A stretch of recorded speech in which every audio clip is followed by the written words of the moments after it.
20-25 মিনিটের ব্যবধানে মৃত্যুর হাত থেকে রক্ষা পেয়েছি, কান্নাজড়িত কণ্ঠে শেখ হাসিনা। বাংলাদেশের ক্ষমতাচ্যুত প্রধানমন্ত্রী শেখ হাসিনার একটি অডিও ক্লিপ ভাইরাল হয়েছে। এতে গত 5 আগস্ট ছাত্র জনতার অভ্যুত্থানের মুখে তিনি ও তার বোনের দেশ ছাড়ার অভিজ্ঞতার কথা জানিয়েছেন। আওয়ামী লীগের অফিসিয়াল ফেসবুক পেজেও অডিও ক্লিপটি পোস্ট করা হয়েছে। এতে শেখ হাসিনা বলেছেন, মাত্র 20-25 মিনিটের ব্যবধানে মৃত্যুর হাত থেকে রক্ষা পেয়েছি আমরা। খবর এনডিটিভির। তবে এনডিটিভি ভাইরাল হওয়া শেখ হাসিনার অডিও ক্লিপটির সত্যতা যাচাই করতে পারেনি। অডিও ক্লিপে কান্নাজড়িত কণ্ঠে শেখ হাসিনা বলেন, মাত্র 20-25 মিনিটের ব্যবধানে মৃত্যুর হাত থেকে রক্ষা পেয়েছি আমরা। আমি 21শে আগস্টের হামলা থেকে বেঁচেছি, কোটালীপাড়ার বোমা হামলা থেকে বেঁচেছি, 5 আগস্টের হামলা থেকে বেঁচেছি।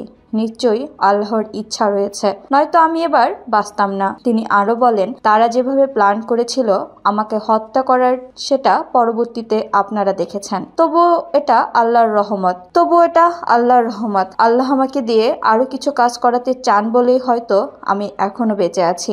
যদিও আমার কষ্ট হচ্ছে, আমি আমার দেশ ছাড়া, ঘর ছাড়া, তারপর সবকিছু তারা জ্বালিয়ে পুড়িয়ে দিয়েছে। উল্লেখ্য, গত 5 আগস্টের ছাত্র জনতার অভ্যুত্থানের মুখে সাবেক প্রধানমন্ত্রী শেখ হাসিনা ও তার বোন শেখ রেহানা ভারতে আশ্রয় নেন। এরপর থেকেই ভারতে বসবাস করছেন তিনি। ক্ষমতাচ্যুত সাবেক এই প্রধানমন্ত্রী ভারতের নাগরিকত্ব গ্রহণ করেছে কিনা সে বিষয়ে কোনো তথ্য নেই বাংলাদেশের পররাষ্ট্র মন্ত্রণালয়ের কাছে।